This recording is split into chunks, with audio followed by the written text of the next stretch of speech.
Good evening and welcome to the inaugural edition of the Upstate Orange podcast, discussing the state of Syracuse basketball and catching you up on all the action in the Big East and national scene. It is Thursday, January 17th, 2013, and we're coming at you live from the FingerLakes1.com studios in downtown Seneca Falls, New York. I'm Jim Sinacropi, and I'm joined in studio by my co-host Matt Verke and Brad Connor via telephone in Cincinnati. Welcome, fellas. Hey, Jim, how we doing? Hello, fellas. All new graphics, all new podcast. What do you think? Ready to do this thing? Yeah, I was bopping at the intro right there. That's pretty sweet. The old school beats. Yeah. Now this isn't the first time the three of us have podcasted about Syracuse basketball. It was during the second half of the Upstate Hoops podcast on Finger Lakes One, but we felt separating this into its own show would allow us to attract more Syracuse fans who might not have an interest in Wayne Finger Lakes high school basketball. So here we are, and we have a great show on tap tonight for our first show. No more undefeateds in college basketball with Duke and Michigan going down. We're going to talk about the James Southerland eligibility issue. I think Brad even has some breaking news on that situation. We're going to recap Syracuse's win over Villanova in the Dome on Saturday, preview the big one on this Saturday against Louisville at the Yum Center against number 1 Louisville. We got some great trivia as usual, our power rankings, and much more. The Upstate Orange podcast is brought to you by Madej Maris and Ricky, your hometown personal injury attorneys. If you've been injured and deserve compensation, call the Finger Lakes Personal Injury Hotline at 315-568-0911. And also by Generations Bank. Generations of service for over 140 years. Visit them online at mygenbank.com or check out the Android or iTunes store or iTunes App Store for their new mobile app, which is now available. Just search for Generations Bank. And Newark Pilots Baseball. Season ticket packages now available for the 2013 season at Colburn Park. Visit newarkpilots.com for more info. Well, guys, what do you know? Another January, another issue with, eligibility or something going on with Syracuse. James Southerland. I sit down to watch the game Saturday, all excited, and I learned that Southerland is not playing. It's an eligibility issue, and they really haven't told us much. But, Brad, I guess you have some breaking news on that front. Yeah, I mean, we all saw the Villanova game, saw him on the bench, said he was indefinitely suspended, but obviously they don't go any further than that. So, you're speculating what it possibly could be, and, mine goes back to Fat Mello from this time last year, but you wonder, he's a senior, right? So how is it a senior isn't academically eligible? So you knew there was going to be, where there was smoke, there was fire, and came across this probably pretty in the last hour or two. Actually, this was posted 6 o'clock tonight on Syracuse.com. Said that there's an NCAA investigation into Syracuse and questioning whether a tutor wrote a portion of a term paper of James Southerland. This was confirmed by 2 sources. But what's even more mind-blowing in this Syracuse.com report was the fact that this was the second suspension that Southerland has had this year. And the first one was just prior to the Providence game for allegedly receiving benefits that then he paid back for like $70. Really? And this just gets worse and worse. It's just I don't know what to make of all of it. Can't we just have a normal season without being interrupted with NCAA investigations and academic ineligibility? I mean, Fab Mello this year Southerland. We got great teams, and these guys just can't keep it together. I mean, what's Southerland doing? This is all new to me too. Getting benefits and paying it back. I mean, when somebody screws up once, you usually, with all the way the NCAA rules are, you're like, I always wonder if they really did something wrong. But having someone write your term paper for you, whether that's true or not, but it doesn't bode well. He didn't miss the Providence game though, did he? No, he apparently paid the $70 back right before the game, so he was able to play. Wow, strange, and who knows? I don't know how the NCAA is going to view this, and how this was discovered, or obviously his professor must have brought something up of some sort for this to come up, and obviously at a lot of these schools, a lot of the players do have tutors to help them because they do miss a lot of classes. Sure. And I guess it's going to be hard to determine the exact outcome of this when you say a tutor helped them write a portion of it. I mean, tutors are there to help them. Yeah. Oh yeah. We they were available to me when I was at school, and it's definitely kind of a gray area, I guess, where it's not necessarily black and white, where they got it says a portion of a essay or whatever. So I guess I don't know. Maybe he can go back and write it on his own and move on from there. I mean, whatever it is, it's speculation.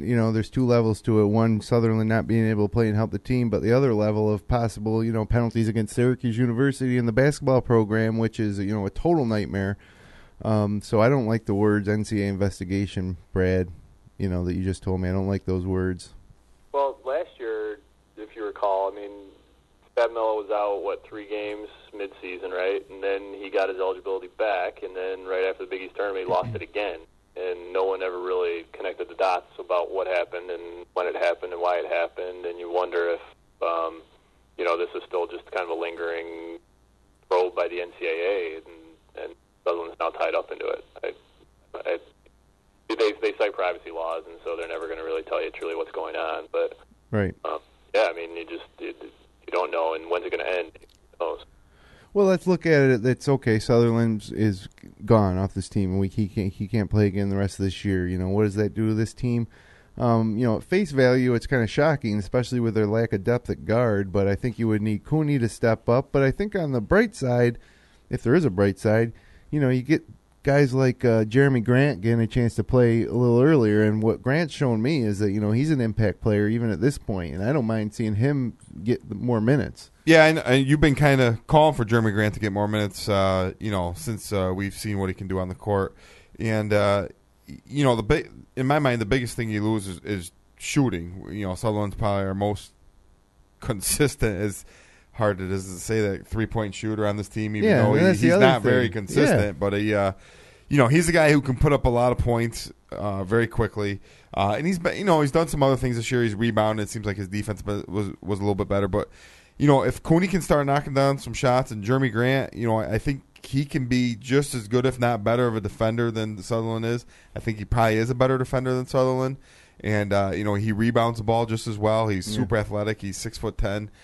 He just, he's not, he can knock down the three, but, he's not James Southerland, on the trail or something that, Syracuse really looks for that. And Southerland, he's a senior leader. You're going to miss that a little bit, but if, not much of a leader though, apparently. Yeah. But you really need, Cooney's going to have to hit some shots. Yeah. He's going to get more minutes, and Jeremy Grant's going to see the most, he's going to pick up most of Sutherland's minutes here. And, not a bad thing. Not a bad trade. Coleman's probably going to play a little bit more because, you don't really have that depth that you had at the forward position anymore. Mm-hmm. So you're going to see Coleman in the game a little bit more. I think he played the most minutes he's played in the last 5 games 15 combined. Minutes, yeah. Yeah, I mean, he was averaging 2, 3, 4 minutes a game there for a while. So, Grant's going to be a great player, and, hopefully he's ready for a primetime role because that's what we're going to see him in now. Hopefully he's great soon. And when I was, thinking about what you lose with Southerland, I'm a little more concerned about losing, his work on defense because as far as three-point shooting goes, is he a good three-point shooter? Because for a guy who's a great three-point shooter, supposedly, and, his stroke looks good, and yes, he's, great in transition, and Carter Williams sets him up, but he misses a lot of shots. Yeah, he Arkansas game out of the equation. Yeah, take that one game away. Is Sutherland the weapon that we think he is? Yeah. I'd say no. I mean, he has, no. That one game is obviously the ceiling of his potential, what he can do for Syracuse. But, we've only seen it that one game, and we talked about a little bit in other shows. He has struggled in the Big East in the past. He kind of feasts on early in their schedule when they're playing some of the non-BCS schools, and kind of struggled in Big East play over the last couple of years. But I guess we'll see. He was their second leading scorer at the time. Obviously, yeah, that's true. Yeah. It just means more shots for everybody else, and it definitely hurts. But I think based on how Jeremy Grant and my real concern is Trevor Cooney. Still, we talked about that before. Thank God he finally hit a couple. He hit a couple shots, but again, he's supposed to be this great shooter, and in that Villanova game, he was wide open, and he shot another air ball by like 6 feet over the basket. Doesn't make sense. And then he came back and hit 2 tough threes that to kind of blow that game open. But when he's wide open and shoots an air ball, it's kind of concerning because you would expect him to knock that down. And some of his misses aren't even close. He's kind of throwing up bricks. So it's remarkable to me when he does hit a three, how excited people get. People are so on the edge of their seat waiting for him to break out. But I'm not sure it's ever going to happen. It's almost like rooting for Mookie Jones now. Oh man, don't say that. And boy, Mookie should have came back this year. He might have seen some time. In my mind, he's better than Trevor. Mookie shot like 60% from the 3-point line. Better shooter than Cooney. Mookie definitely was not a better defender. No, though. He's slow, but he would have played probably 5 to 10 minutes a game this year. That's and the ironic thing, yeah. Especially with Southerland out. That's the ironic thing. Mookie could have all that time spent at Syracuse could have paid off this season with a chance to make a contribution. And even with Southerland this year, you may have seen Mookie get a chance, bit. Especially with Cooney shooting the way he has been. And Mookie's more of a backcourt player, and that's where this team needs depth right now. They're struggling. You saw Trish got in foul trouble. He was 4 fouls deep in the second half of Villanova, and you had to have Cooney out there for long stretches, and he wasn't really adding much on offense with the exception of the 2 shots he made. And God forbid there's an injury to one of our guards at this point. And I think that's also where Southerland lost Southerland's the guy who, if you absolutely had to, you could shift him up to the 2, and he could play at the top of the zone. And he did play some guard this year. Yeah, and so that kind of takes that out of the equation because you need Grant in the back, in the forward position really. So stay up top. We'll see how it all works itself out, but hopefully, I'd love to see Southerland come back, obviously. But, sooner than later. So I think best case scenario, Southerland misses a few games, Jeremy Grant, Coleman get a little more time, get a little more season, then Southerland comes back, sometime late January, early February, and gets back into the swing of things. Worst case scenario, worst case scenario. With NCAA investigation, possible penalties. So I don't even want to think about the worst case scenario. Hopefully nothing that extreme, but it always makes me nervous to hear that the NCAA is looking into it. And when the NCAA starts poking their nose around things, sometimes they find things that they weren't even looking for in the first place, or things that Syracuse University or the coaching staff didn't even know was going on. So it makes me very, very nervous. But let me ask you guys this. We always talked about Boeheim's attitude, and, he lets the guys be men and lets them, off the court. They have to take responsibility for their actions and do the right thing, and they're his responsibility in the basketball court. How much do you think that may be costing him now? These guys are not doing what they need to be doing, and is that, a function of Boeheim's kind of laissez-faire attitude off the court? I'm going to say no. And the reason why is, in the past 2 years, there was 24, 25 players that did everything that was asked of them, didn't get into any issues academically. So I think it's an individual problem, with guys. And last year with Fab Melo, I got the feeling that Fab Melo wasn't, that Boeheim felt bad for Fab Melo, that it wasn't necessarily Fab's fault, and that he was trying. This year with Southerland, I think, guy's been in the program for 4 or 5 years, and, it's probably the last thing Boeheim thinks he has to babysit is James Southerland. Yeah, and I think you look at Boeheim's career, 35 years, and, rarely do we see guys ineligible due to academics. Obviously, now they have him back-to-back, it's an issue. But I think if you take his career as a whole in general, and, at a program like Syracuse, it's Boeheim has other things to worry about. They got academic counselors. They got people on the team who their job is to make sure these guys are doing their schoolwork. It's not necessarily Jim Boeheim's job. It's there's other guys in the program who are in charge of that. Yeah, I agree, Brad. I don't put this on Boeheim.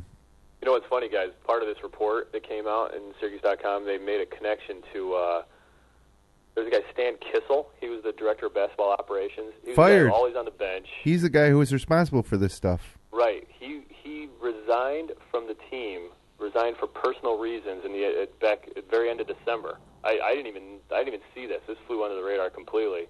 They hired Tim O'Toole, who was a former graduate assistant, on January 2nd to replace him. And you wonder if that had anything to do with the first incident. Some of these actions. Yeah, if Kissel was the one responsible potentially for Fab's situation and this one too, and Boeheim had enough. It's ironic that they brought this out in connection with this situation in this particular article today.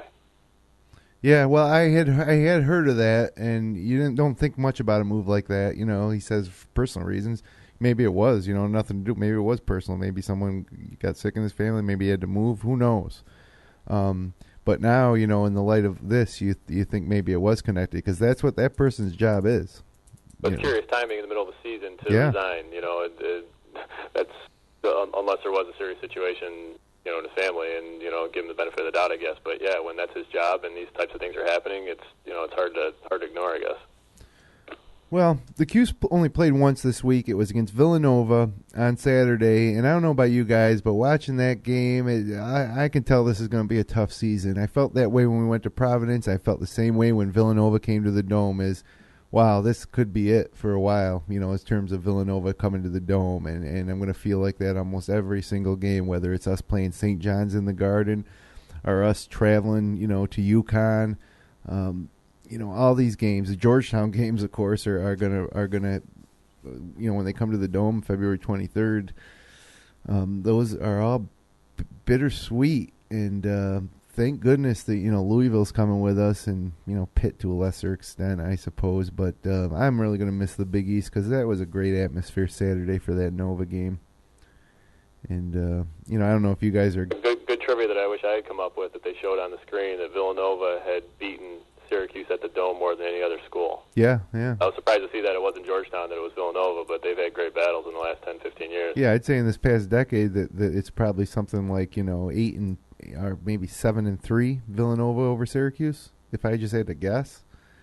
I can remember a couple years straight. I remember, Rick, one year we were up there with our wives and a couple friends. We had great seats. Yep. And it was a Scotty Reynolds Villanova team. And Villanova won at Syracuse 3-4 years in a row, I think. And, Jay Wright kind of had Jim Boeheim's number there for a while, but it's kind of turning back the other way now. Yeah, and a good win for Syracuse Saturday, especially without Southerland, You can take a loss like that and make it worse by losing games because of it. But as long as Syracuse keeps winning, I think they'll right the ship and we're deep enough. So, but now we got a real test. Probably, the biggest game of the year for Syracuse, obviously, and the first real big-time feel to a game yet this season when we go to the Yum Center and face Rick Pitino. The last time played in Louisville as members of the Big East Conference. We're facing number one, and, if we win this game, I think we got a legitimate claim at number one. Everybody's got one loss in the country right now. There's like 10 teams with one loss. I feel like that if we win this game, nobody has a better claim to that number one spot than Syracuse, but it's not going to be easy. Brad, what are your keys to the game for Syracuse in terms of getting a win on Saturday? I think you have to generate offense. Where does that come from in a game like that? It's going to be low scoring. Louisville, they're a great defensive team, so you need to be able to generate. I think the first team to 60 is going to win that game, and so where does that come from? I think you need Carter Williams to be big in that game, and I don't think he's been big for the last 5 or 6 games. Really, ever since that whole shoplifting thing went down, I think he's shot more. He hasn't tried to put the team on his shoulders as much as I think he did early in the season. C.J. Fair is going to be there. I don't think we have to worry about that. Can you get quality minutes from Christmas, Coleman, Keita? That kind of triumvirate. I don't think you expect a lot of offense. If you can get 12 to 15 points out of those three guys. I think I think that can come together pretty well if Carter Williams is on.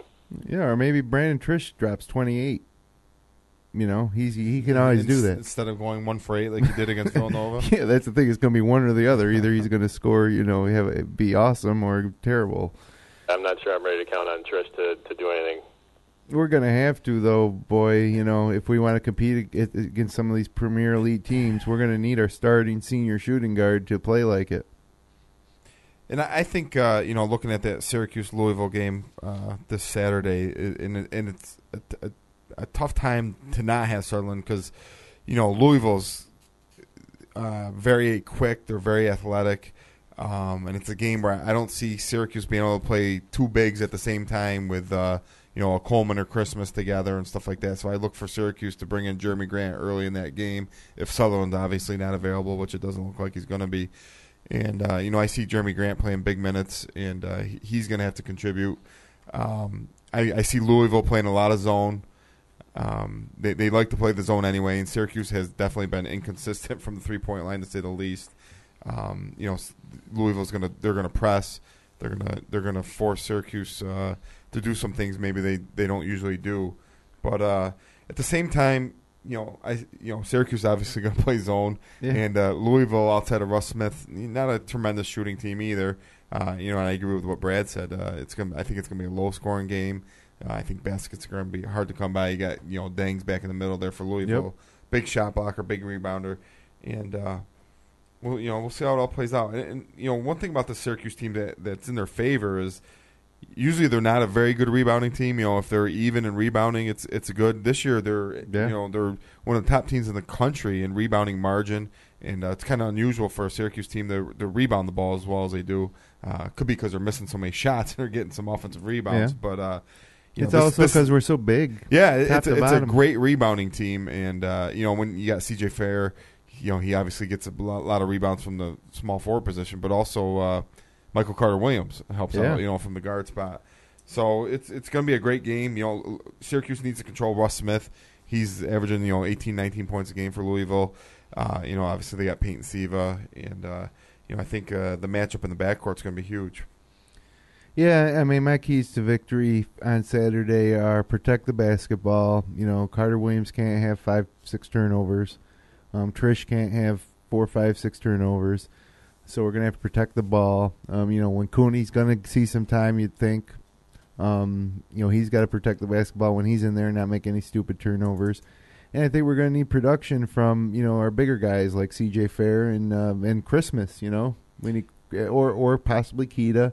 Maybe even Coleman, but we're going to need, one of those guys to step up and have a, 14, 15-point type of game, and we're going to need C.J. Fair to provide a bulk of our scoring because we're not going to be able to rely on our outside shooting because it's just been too inconsistent. So I think if C.J. Fair throws in, 20, 22 points, and Brandon Trish maybe goes, 3 of 7, 3 of 8 from 3, and, hopefully Carter Williams or Grant combine for maybe another couple threes here or there, that I think we'll win the game. I think it'll be close either way. I just think it's going to be a battle when these two teams get together and these two coaches. Really looking forward to it. It's at 4 o'clock on Saturday on ESPN. Maybe the game of the year in college basketball, to be honest with you. Two of the best teams, two of the most exciting teams playing in a great venue. And Brad, any chance you're going to be going to that game? No, I wish I could. I'm coaching basketball all afternoon on Saturday, so I don't even know when I'm going to be able to watch it. I have to turn it on and DVR at about 10 o'clock. You have your guys run a 2-3 zone? Guys and girls. It's the only way to run it. Oh, you got a mixed team? Well, I've got a boys team and a girls team. Everybody academically eligible? As far as I know. Okay, good. You don't want the NCAA. Work cards this week. Well, that brings me to the next thing I want to talk about. I mentioned that Georgetown's coming to town on February 23rd. Syracuse University just announced we're going to retire. Well, it's more of an honoring thing. They don't retire it. People still wear the numbers. But Carmelo Anthony's number 15 jersey going to be raised to the rafter along with Pearl, Vic Hansen, Sherman Douglas, Sadat Singh. Derek Coleman. Billy Owens, I believe. So, obviously a big day for Carmelo. He's done a lot for the program. Of course, he delivered the one national championship. and then after that delivered the millions of dollars it took to build that fantastic practice facility, the Carmelo Anthony Center down on South Campus. But, and this really plays to a lot of the arguments we've had. Who's the best players ever at Syracuse? A lot of people think it's Anthony by default, but even though he's only there for 1 year. But, you're talking about retiring numbers. How about John Wallace? How about Roosevelt Bowie? Lawrence Moulton? All-time leading Big East scorer. It seems like a disservice to guys like especially Wallace, who I consider one of the greatest Orangemen ever to wear the uniform. It's a we were kind of shooting some text back and forth today. Carmelo's only there 1 year, and you wonder how much the donations he's made to the school financially influenced this decision. But yeah, I mean John Wallace, you look at career numbers, he's number 3 in rebounding, number 3 in scoring. Also holds a degree. He holds from a degree. Syracuse. It's not like he took the team to the national championship and lost to one of the greatest college basketball teams ever. Right. He did an awful lot. He was there 4 years. At a time, too, Virk, when the program really needed to not suck. Right. Coming off that probation year in the early 90s, and the program as a whole was a little bit down. Let's say John Wallace, In that team, not to cut you off, but the team that John took to the Final Four didn't have the talent that the team Carmelo played on around him, I don't think. No. They didn't have an Akeem Warwick and a Jerry McNamara. Yeah, it didn't have they had a point guard who didn't play for 3 years, basically, and some other guys who really... Jason Sapola. A transfer, some guys, Todd Bergen really hadn't done much. So, that run that John took him on, and, Syracuse, when Carmelo was a freshman, they didn't win the league. They didn't win the Big East tournament. They won the national championship, obviously, but... Right. It's just kind of... And, Carmelo's gone... No other Syracuse Orangeman has gone on to as much success in the NBA as Carmelo. No, definitely not. But, again, we're honoring him for what he did in the uniform, and I think the contribution does have a lot to go with it, too. But if you were making the call, Brad, and you had to retire somebody's jersey on February 23rd or honor someone's jersey and lift it to the rafters of the Dome, who would you choose? Well, it would be 44 for multiple reasons. Sure, but, I have a difficult time saying Carmelo because while he was great, he had a great supporting cast, too. I mean, you could almost make the argument that Jerry McNamara is just as worthy. He was on that team. Oh, yeah. He was just as responsible for the championship game victory. Yeah. And let's put it this way, Brad. Let's say Lazarus Sims in '96 made 6 threes in the first half. We wouldn't be having this conversation. Right. So, good point. Good point. With the type of legend that Jerry McNamara created for himself, even after that championship year, you think of the run in the Big East tournament when he willed them to victory. I mean, it's so many great buzzer beaters against Georgetown, against Cincinnati in the NCAA tournament. But he had 43 points against BYU in the NCAA tournament his senior year. Yeah. I mean, he was legendary, and one day his jersey will definitely be up there. Got to consider him one of the greatest Orange. But is that who you would choose if you had one person next to honor? Would you go with McNamara? No, I'd go with if it's a person rather than a number, I'd still go 44. I'd still go John Wallace because I still think the career that he had, it should be based on a career. And if a 4-year career is worth a lot more to me than a 1-year career. And I remember '96 almost as fondly as I do 2003. Oh yeah, it was so with amazing. the exception of the last 3 minutes of the championship game. Yeah, when the refs fouled Wallace out, and basically gave us zero chance to compete in that game. But, of course, I think of the shot against Georgia, which if you get a chance to go onto YouTube, search for Syracuse, Georgia NCAA tournament. I think it was a Sweet 16 game, but Syracuse was, looking like they were going to lose that game. Sapola makes a big shot, but then Wallace with a three-pointer from the top of the key with time expiring down to get the win was one of my greatest memories as a Syracuse fan, without a doubt. And I mean, you think of putting Pearl's 31 up there. He's a guy that really made a name for the program. When you point to the heyday of Syracuse basketball, he's the guy. He put us on a national stage. People wanted to see Pearl play in the Dome, and we built this giant dome. and Pearl filled it, with 30,000 people. But I just remember back in those days the Pearl being like, a cult icon, from coast to coast. And Pearl was unbelievable. It's obviously, he was right in our era when we were growing up around here. But, you also got, Billy Owens. I think John Wallace had a better career at Syracuse than Billy Owens did. Yeah, I think Wallace had a better career than Pearl, and I think Wallace had a better career than almost anybody. Sherman Douglas, not counting, going way back to like Dave Bing. But I think Wallace is right up there on par with everybody, and I would rather see him being honored instead of Carmelo. Now, believe me, I love me some Carmelo Anthony. There is nothing, I got nothing bad to say about Carmelo. And you could argue that his contribution to build that new practice facility, the Carmelo Anthony Center, had as much of impact on Syracuse as winning the national title or anything that any other player's done. But if you're looking for great Orangemen, I think John Wallace sometimes gets overlooked, and I hopefully soon we're going to see his jersey up there in the rafters as well. As I mentioned, we got that big Louisville game at 4 o'clock on Saturday. Then, just 2 days later, we're going to be hosting Cincinnati at 3:30 in a Martin Luther King Day matinee, big Monday game, I suppose. Kind of strange there to be going at 3:30. Not everybody takes that day off of work.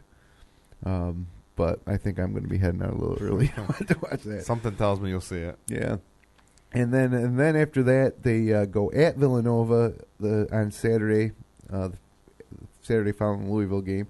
And then they get a whole week off and go at Pitt on the following Saturday. And then they host Notre Dame on Monday, February 4th. So, we're right in the heart of it.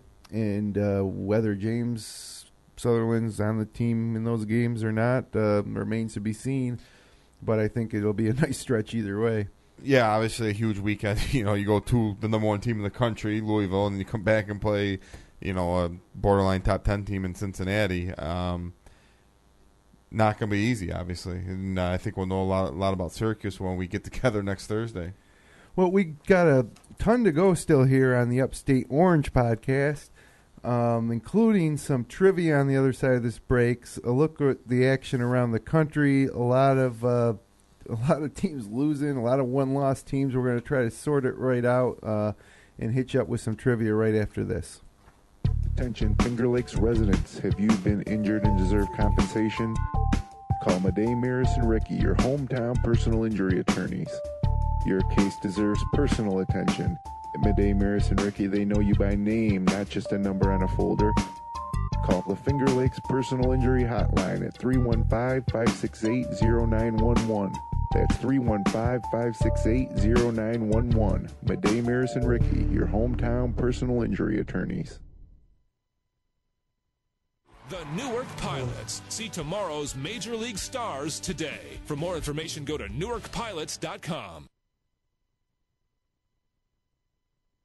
The most valuable things are always passed down from generation to generation. It's true for your family, and it's true for our bank. For more than 140 years at Generations Bank, we've greeted you by name, planned with you for the future, and stood by you when you needed a hand. It's what we do, and what we'll continue to do for generations into the future. We might look different now, but in the important ways, we're exactly like we've always been. Stop in your local branch or go to mygenbank.com. And welcome back to the Upstate Orange podcast here on FingerLakes1.com. Jim Sinacropi and Matt Verke with you in studio. Brad Connor via telephone in Cincinnati. And now it's time for our favorite part of the podcast. It's Connor's Corner Trivia. What do you got for us this week, Brad? I came across something this week that I'd never seen before, and it fascinated me. It was completely random how I come across. I was reading an article about something, and they just referenced it. I was fascinated that I'd never heard it before, but I wanted to see if you guys have any guesses on this. There are 6 guys who, in their career, college basketball career, Division I, have averaged at least 20 points and 20 rebounds for their entire career. 6 guys. Can you name any of them? 2020 for a career? For a career. Wilt Chamberlain. No. Wow. Bill Russell. Bill Russell, yes. Okay. 2020. That excludes like everybody. Ewing didn't do that. Olajuwon didn't do that. No, There are guys that have done it for a season, but for an entire career. Yeah, for an entire career. These must all be old timers. Charles Barkley? Yeah, older time than that. Yeah. No, Barkley did not. Bill Chambers. Bill Chambers, no. Wow, this is tough. We're going old. It's not olden times. It's not a Lou Alcindor or No, Walton he never had 20 rebounds a game, right? Alcindor did not. Neither not one. a bad guess. I mean, as dominant as he was, you would think he was probably close to it. I'm sure he was over 20 points, but yeah, the rebound part, that's the tough one, obviously. Who's the one guy you said? Bill Russell wasn't? Russell. Wilt Distilled, I said, and that's Russell. Russell is one of the six. He's the only one we got so far. Yeah, I'm surprised that George Mikan? No, good guess, but no. Jeez, I don't even. And the thing is, you can't just think of great rebounders because they also had to score 20 a game as well, which would eliminate guys like Rodman or whoever else might be great rebounders. And originally when I'm thinking about guys, I'm thinking names like Wayman Tisdale, Len Bias, but nobody averages 20 rebounds. No. It's gotta be way back. Peach basket. You'd even think a great rebounder. A guy that a couple years back in college, Kenneth Fareed. You remember that guy with the long hair? Now he plays for the Nuggets. Yeah. Amazing rebounder, intense rebounder, but he never was even close to 2020. No. 13 average rebounds a game was the best in the country. He probably could if he was that skilled, but no. Huh, that's amazing. Geez, Brad, I don't know if we're going to ever come up with this one. You got any more guesses? I'll tell you, the last guy to do it was finished up in 1972. Oh, like a George Gervin type of guy, maybe? The guy, and not from, and the guy they beat you said they beat. You will know. And the sixth is a name you won't know. Actually played high school basketball in Section 5.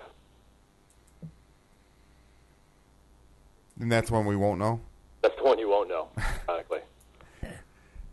Oh, boy. I'm drawing a complete blank. I'm trying to think of who might be on that. It's played in the early 70s that would have those type of numbers. How about give us some colleges? Well, I could give you a college, and it would absolutely give it away for two of these guys.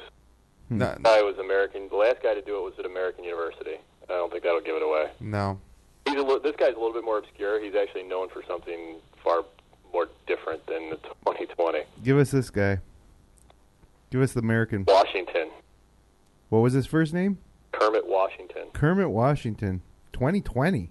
Kermit Washington is known for he got his face bashed in, an right? NBA game that broke the nose of Rudy Tomjanovich. Right. That got him suspended for like 60 games. Right.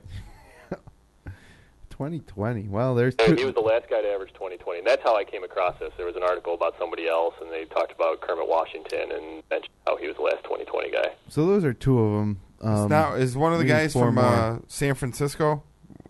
That's Russell. No. Okay. Elgin Baylor was... No, he was Seattle. No, but he's not either.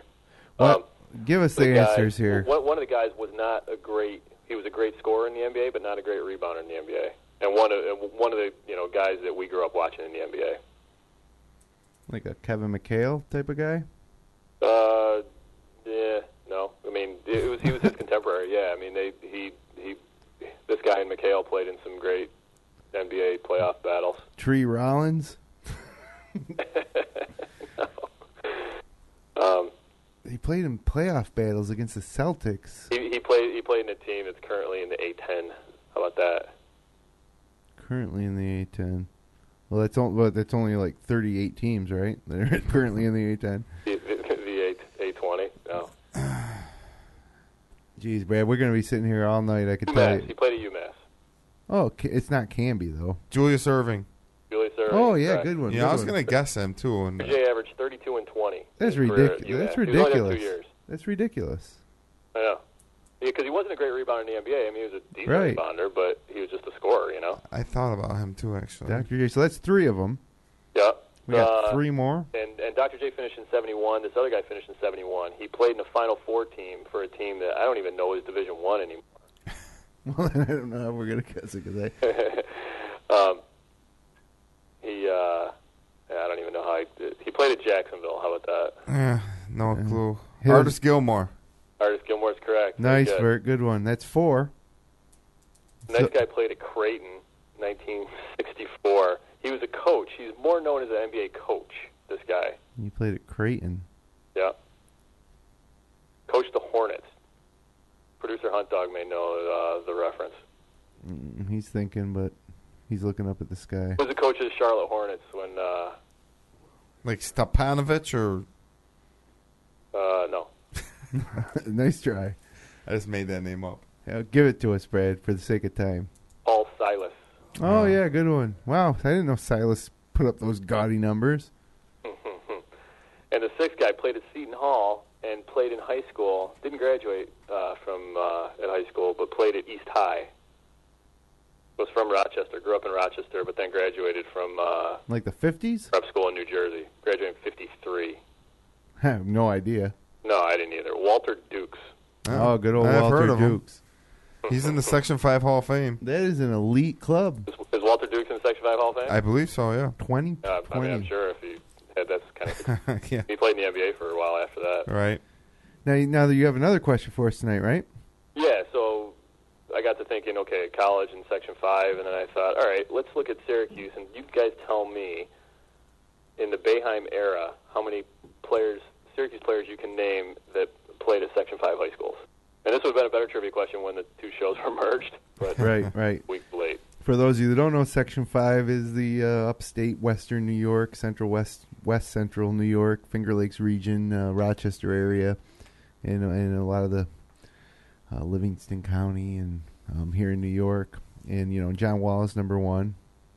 John Wallace, obviously, yep. Brandon Trish and all those guys from JD, that's Section 3, so they don't count. Roosevelt Bowie. Yeah, good Bob one. Bowie's correct, from Good. Kendall. Good one. The shooter there from Prattsburg. Yanulis. Mary Oh, yeah, Shadula good from one. Prattsburg, Good correct. one. That's 3. The lefty. Greg Monroe. Yeah, good one, Burke. Or no, did he? Yeah. Was he Section 5? Oh, yeah. Okay, Greg Monroe. He's from, what, Rush? Where'd he go? Oh, Pittsford. which one? Mendon. Mendon is correct. So that's 4. Blackwell. Remember when Greg Monroe came to Miners Academy to Yeah, I do. recruiting for Nazareth I College? knew it was like 2 years after he graduated from Syracuse. Yeah. So crazy. Now he's Hey, Greg Monroe's in the library. I played against That's Greg right. Monroe a lot, actually. In Did you? Rochester leagues and stuff. Yeah, He he's a always- good guy. He would always, cock it when he shot the three. He was one of the guys on the team when the 3-point line was introduced, and he was like the only guy on the team that could shoot it. Yeah, 87. Blackwell. Brian Blackwell. So that's High school? 6 Pittsford guys. Sutherland, correct. That's 6 guys. Tony Scott, East.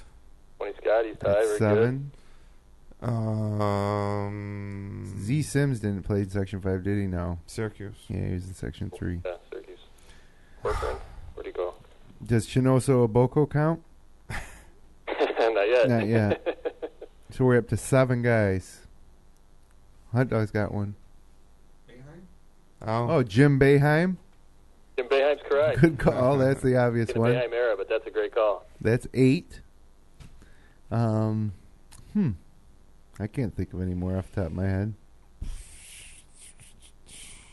I mean, there's got to be a couple other more, guys that we're missing out. Maybe especially that did it played in the 70s or. Did Bill Sharr walk on the basketball team there at one point? No, he didn't. One guy's pretty recent was a walk-on. Oh, from Bishop Kearney? No, A recent walk-on. from Allegheny County. Oh, I don't know who that is. Yeah, give us that one. Big rival of Bruce Connor's style teams. Played at Genesee Valley. He was Section 5 Player of the Year, so the Class D for a couple of years. Nothing. And he walked No. on. No. Jake Pursuti. Oh, yeah, Prizzuti, good one. Yeah. I didn't realize he was from there. So that's 9? I'm going to hold it right there. I'm going to say 9. I don't know if I even have a number. Are we missing anybody? Well, I said in the Boeheim era. So you got Boeheim, but I shouldn't actually count that. That's true. You're missing 2 in the Boeheim era.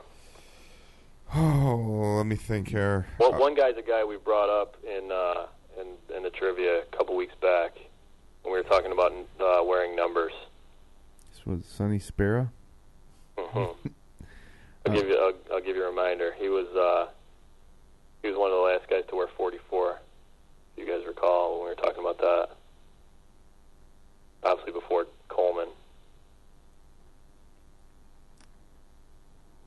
Shays? No. Yeah, He was from Syracuse, Liverpool maybe or something. Obviously, we're stacked with Section 3 talent, but I don't know, Verk, if you should have gone to Syracuse, and you could have been on here, or at least maybe accepted the offer from Paul Evans at Pitt. Yeah. Marty Burns. Good old Marty Burns. What high school is he from? Pittsford Sutherland. Pittsford Sutherland. No, they got 2. The Noah school has 2 from Section 5, right? East High does, because there's one guy you don't have. Oh. And you may not get this. I wouldn't have gotten it. Mike Sheehy, who then transferred to Bonaventure, I think, in early 80s. I knew there was a bunch of Sheehys in there. I played against Tom. There was one Sheehy that... Tom went to Virginia. He played with Ralph Sampson. Right, exactly. Yeah, he played at McQuaid. This guy, Mike Sheehy, I think started at Easton and then transferred to McQuaid. And I think the Sheehy that played at UVA was at McQuaid. Huh. Interesting. So there looks like there's about, 11, 12 guys. And that's Sheehy that plays for Indiana is Tom Sheehy's nephew.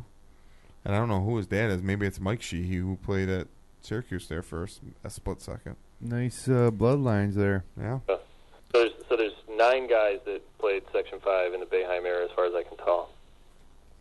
You'd think it might be more. You'd think it would be a little more. A guy from Seneca Falls, Rudy Cosentino, 1942. Any relation to Sam? It's Must not be. yet been confirmed.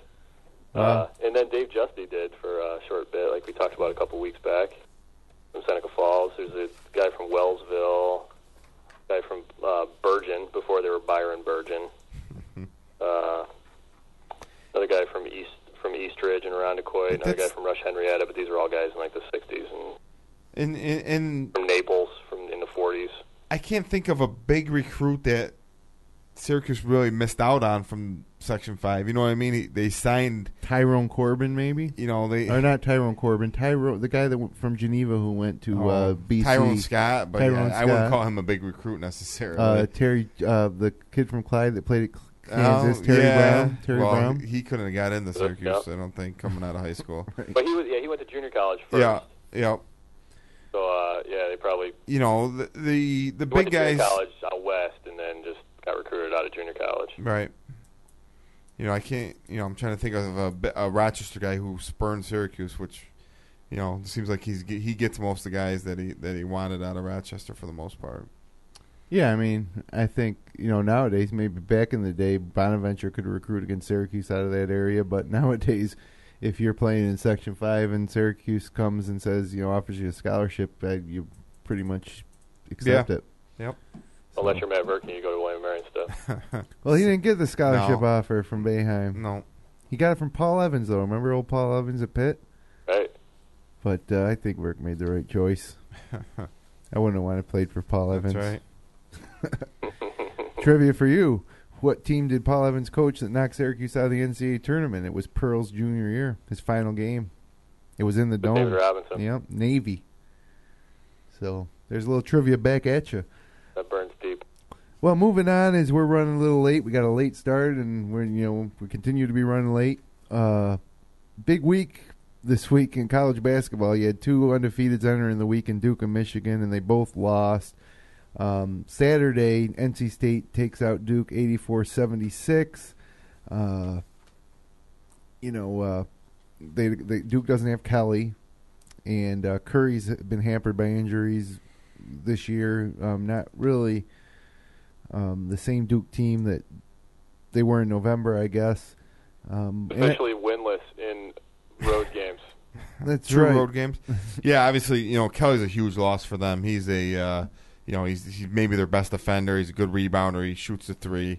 Does a lot for that team, and he keeps guys off of Plumlee. Yeah, if you remember last year, got hurt at the end of the year, and they lost 3 out of 4. They ended up losing the last game of the year in the regular season. Then they lost. Then they won one game. Then they lost in the ACC. Then they got upset by Lehigh in the first round of the NCAA tournament. So, they've lost 4 out of 5 with Kelly not playing, and kind of shows his value there. And they don't. He might not be back. Oh yeah, that's a foot he could injury.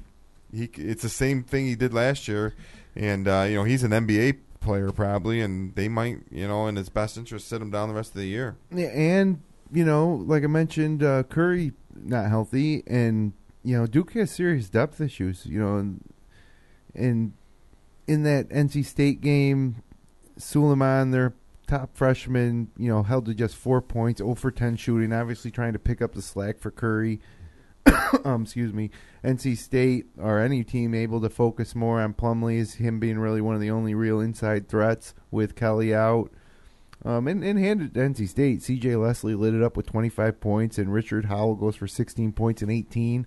Not quite Paul Silas numbers, but still pretty impressive. And I don't know, did you watch that game, Brad? No, I didn't catch that one. Well, I did pick it as my upset special, though, for the record. That's right. You're 1 for 1 in upset specials this year. So that was one loss. And then, of course, on, what day was it that Michigan went down? That was Sunday. That was a great game. Ohio State, Michigan was a great game. A lot of tough defense in that game. Boy, Indiana came out on fire. Or Ohio State. Came out on fire. And then Michigan just chipped away at it and got right back in. Great finish in that. Yeah, not a good shooting night. Michigan 18 for 47 from the field. Tough to win on the road against a team like Ohio State. That's why teams don't go undefeated anymore. But certainly wide open, and now again, if you're an AP voter and you're trying to choose that top 10, very difficult to separate these one-loss teams. Where before you could, Louisville happened to lose a long time ago, so I guess they, by default, because they've been winning as of late, get to move up to number 1. Let's hope that Syracuse can handle them, and then maybe we're number 1, and then I can see us losing to Louisville on Monday night or Monday afternoon. We could be number 1 for like an hour or two, and then lose to Cincy.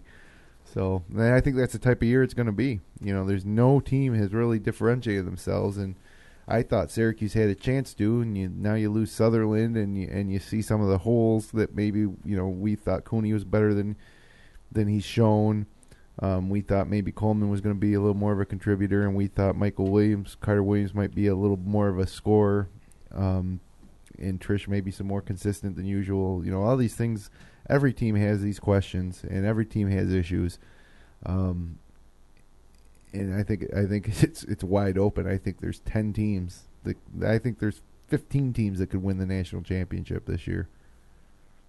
So, looking also at Saturday's games, Indiana beats Minnesota 88-81.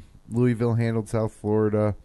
Ole Miss took out Missouri. Look out for Ole Miss in the SEC. They're 13-2. I think they're 14-2 now, actually. UConn beats Notre Dame, goes to Notre Dame and beats Notre Dame last Saturday. Georgetown beats St. John's. Cincinnati beats Rutgers on the road. Clemson beats Virginia. Virginia beat North Carolina last week. Marquette beats Pittsburgh. Texas A&M beat Kentucky on Saturday. UNLV beat Air Force. Temple beat St. Louis. I mean, there's just so many games. Sunday, also, Wichita State upset on Sunday by Evansville 71-67.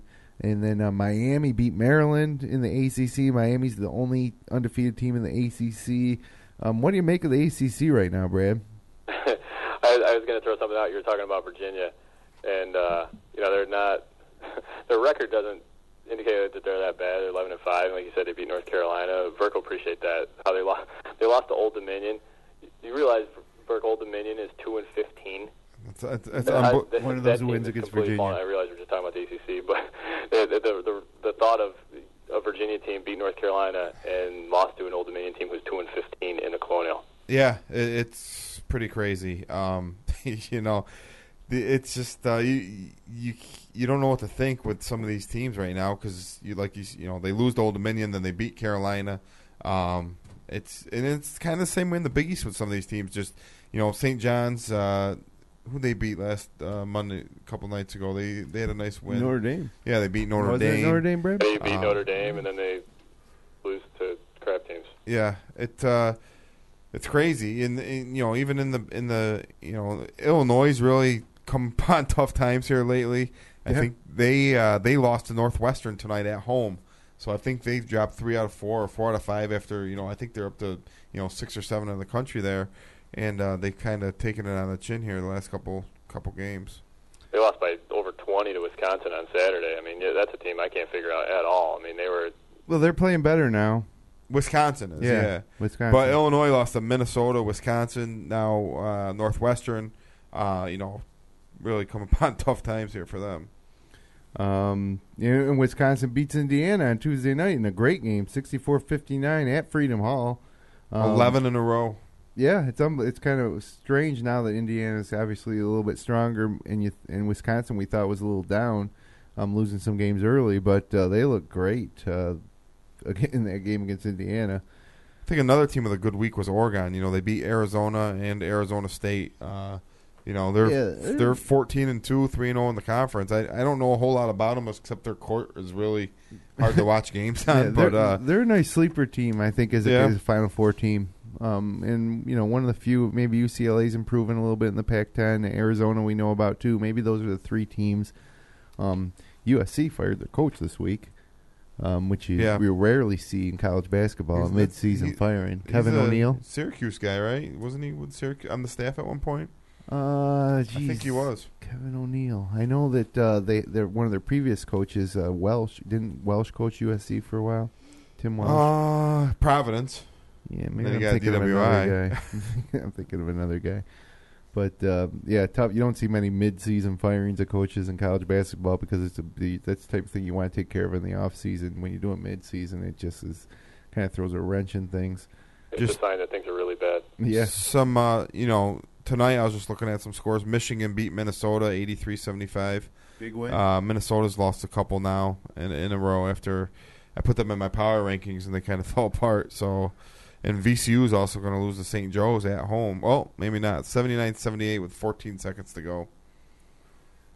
Breaking scores here. That's right. Late on a Thursday night. Monday night, Louisville, UConn. What a great game that was. I mean, UConn seemed to become ready to play, and that was at UConn. And then Louisville just rolled over them in the second half with that defense and that press. And, Louisville's deep. Chase Bohannon, Siva, Smith, Dang, Blackshear. They got a lot of guys, a lot of good players, and that's obviously why they're number one. But they looked really impressive on Monday night. Mentioned that St. John's beat Notre Dame. St. John's is 10-7. Just when you think Notre Dame is putting together something, they lose a few. And that was weird. I saw Cooley got benched for the last 11 minutes of that game. I'm not sure exactly why, but I watched the end of it and I thought he fouled out, and then I read that he just was benched, and his backup got blocked by a 6-foot guard, kind of with a chance to take the lead. So, not sure what was going on there. It's surprising. It's not like he's gonna, have attitude out there. He's one of the hardest working guys in the Big East. Not sure what was going on there. And speaking of the ACC, which we really didn't get to. We started to, then we got sidetracked by Old Dominion. Miami beats BC by 1. Of course, they had to come all the way north to Chestnut Hill, but still, a 9-8 Boston College team against an undefeated team in the ACC. Miami, kind of like the Cinderella, I guess, in the ACC this year. I was surprised to see them squeak out a 1-point win. Yeah, I subjected myself to that game, to the end of that game. That was not exactly textbook basketball. Well, get used to it because we're going to see a lot more of Miami and BC coming up here in the next year, starting next year. Just lucky to hold on. BC had a chance to win that game, which I thought was going to happen. Well, here's a score I got to mention from Wednesday night. UNLV 82, and they went into San Diego State and beat them 82-75. That's San Diego State's third loss of the year. One of those, obviously, a Syracuse on the aircraft carrier opening game, but very competitive out there in the Mountain West. In UNLV, that's a huge win for them. Huge win. That's a great league. They've got 3 or 4 or 5 really, really good teams. I mean, they could have the 3rd or 4th most bids of any conference when you think of the top-heavy talent they've got in that league. I think they're guaranteed 4. But yeah, people were saying 7. Huh. Well, a lot of basketball to be played, but yeah, you got New Mexico in that league. And Wyoming, they were the last undefeated. Yeah.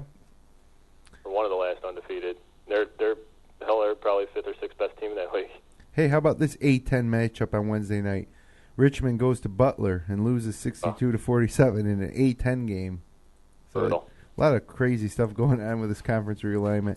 What conference is that? What's funny, I thought about it. They're both in the A-10 on the radio. It wasn't on TV. It was on my Sirius radio. I was listening, and I thought about the fact that it's probably the only time that Richmond and Butler will ever play as conference foes. Butler gets like one season in this in the A-10, and then they'll go to this Catholic league. Yeah. Yeah, probably, yeah. Knowing you. Yep. Yeah. In Big East playing Wednesday night, Marquette beat Seton Hall. Seton Hall was looking like they might be putting together a good season. Now they got 6 losses. I think they lost 3 straight. Georgetown took care of Providence. Pittsburgh beat Villanova. And I just wanted to mention Arkansas beat Auburn. That's not really a big feat because Auburn's 8-8, but Arkansas being a Syracuse opponent, a Syracuse road win, 11-5 right now. And then taking a look at some of the games coming up, tonight we mentioned Michigan beating Minnesota. Florida playing Texas A&M tonight. Don't know if we got a score there. Did Duke hold off Georgia Tech? They were losing at halftime? Yeah, they're up 14 in that game when I looked. They won by 16. And Saturday, some nice games. How about this one? Number 8 Gonzaga against number 13 Butler. Gonzaga 16-1, playing a tough schedule too. I mean, we're going to get to our power rankings in a second. Wouldn't be surprised to see Gonzaga in somebody's power rankings. Missouri and Florida matchup on Saturday. Ohio State, Michigan State. Creighton travels to Wichita State. Oregon and UCLA, we were talking about the Pac-10. Marquette and Cincinnati, UConn and Pitt, St. John's DePaul, Georgetown, USF, Nova, Providence, and Maryland at North Carolina. Highlight Saturday's lineup. Monday, Georgetown at Notre Dame, in addition to that Syracuse-Cincy game. And then Tuesday, you got Louisville at Villanova, Kansas at Kansas State, Michigan State at Wisconsin, and Wednesday, Duke at Miami, and where Miami can take control of the ACC with that win. So we're right in the thick of things here in January. A lot of conference games, and it's hard to keep track of, but we do our best. Which brings us to our top 5 power rankings, guys. Top 5 teams. I had a really, really tough time doing this. It's hard this year. I got Kansas 5, Duke 4, although I got to tell you, without Kelly and with Curry hampered, I don't really think Duke's a top 5 team. I'm putting there on the merits of what they've done so far. I wouldn't be surprised to see Duke drop another game this next upcoming week. Might be that Miami game on Wednesday night. I got Arizona 3, Syracuse 2, Louisville 1, and that's going to change Saturday when Syracuse wins at Louisville. They'll unquestionably be number 1 next week. How about you, Verk? Who you got? I'm going to go with – I was debating on Syracuse and Gonzaga at number 5. I'll go with Syracuse, though. Gonzaga's been pretty impressive. They got a good big guy inside scoring points, and they got 2 or 3 NBA guys on that team. And that game at Butler Saturday should be great. And maybe Mark Few, best coach never to go to a Final Four, maybe? Yeah, he's right up there. And then Syracuse 5, Duke 4, just based on the resume. I agree with you 100% on Kelly's such a huge loss for them. Kansas 3. Michigan, even though, they're at Ohio State and really got off to a rough start, but really could have pulled that game out at the end. They had a couple shots that went in and out towards the end and ended up losing by a couple. And then Louisville, number 1. Louisville's only loss came without their big guy, Gordy Jang, to Duke. Right. So, and it went down to the wire. Yeah, Syracuse has got their hands full Saturday. Brad?